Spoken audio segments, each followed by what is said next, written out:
और दुस्साहस से दूर रहने वाला था।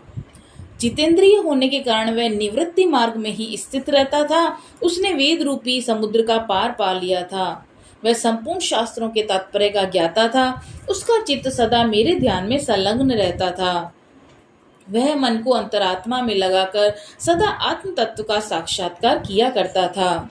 अतः जब वह चलने लगता तब मैं प्रेमवश उसके पीछे दौड़ दौड़ कर उसे हाथ का सहारा देता रहता था। यह देखकर मेरे पार्षद भृगुरिटी ने पूछा, भगवान, इस प्रकार भला किसने आपका दर्शन किया होगा? इस महात्मा ने कौन सा तप, होम अथवा जप किया है कि आप स्वयं ही पद पद पर उसको हाथ का सहारा देते हुए चलते हो? भृगुरिटिका का ये प्रश्न सुनकर मैंने उसका उत्तर देना आरंभ किया।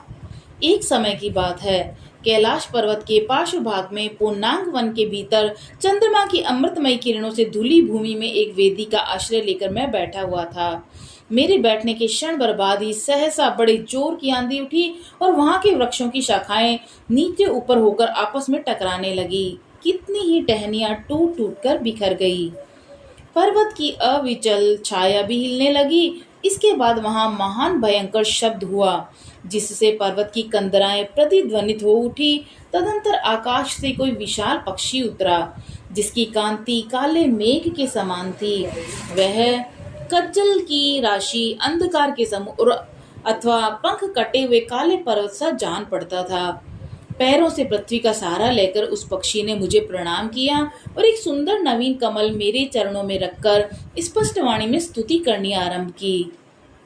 पक्षी बोला, देव, आपकी जय हो। आप चिदानंदमयी सुधा की सागर तथा जगत के पालक हैं। सदा सद्भावना से युक्त और अनासक्ति की लहरों से उल्लसित हैं। आपके वैभव का कहीं कोई अंत नहीं है। आपकी जय हो। अद्वैत वासना से परिपूर्ण बुद्धि के द्वारा आप त्रिविध मलों से रहित हैं। आप जितेंद्रिय भक्तों के अधीन रहते हैं और ध्यान में आपके स्वरूप का साक्षात्कार होता है। आप अविद्यामय, उपाधि से रहित, नित्य मुक्त, निराकार, निरामय, असीम, अहंकार शून्य, आवरण रहित और निर्गुण हैं। आपके चरण कमल शरणागत भक्तों की रक्षा करने में प्रवीण हैं।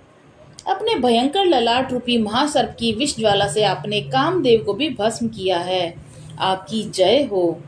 आप प्रत्यक्ष आदि प्रमाणों से दूर होते हुए भी प्रामाण्य स्वरूप हैं। आपको बारंबार नमस्कार है। चैतन्य के स्वामी और त्रिभुवन रूपधारी, आपको प्रणाम है। मैं श्रेष्ठ योगियों द्वारा चुंबित आपके उन चरण कमलों की वंदना करता हूँ, जो अपार भव पाप के समुद्र से पार उतारने में अद्भुत शक्तिशाली है। हे महादेव,